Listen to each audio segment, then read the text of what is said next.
Burdock's consumption is highly risky in people with bleeding disorders as it may slow down blood clotting. It can also cause allergic reactions to people who are sensitive to the Asteraceae family. Therefore, it is very essential for these people to avoid consuming burdocks. The consumption of burdock is highly dependent on different factors which include health and age.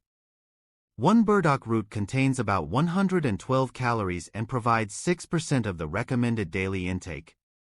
Pregnant women should avoid burdock consumption as it has been reported to stimulate the uterus and cause premature labor. Individuals taking medications to lower blood sugar should not use burdock root as it may cause hypoglycemia.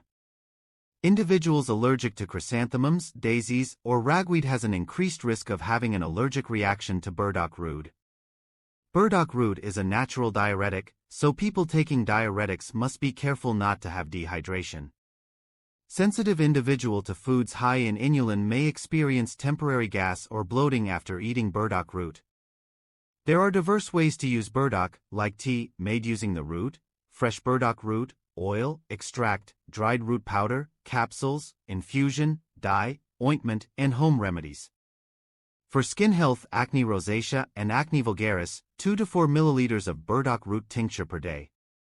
1 to 2 grams of dried root preparation in a capsule or tablet 3 times per day.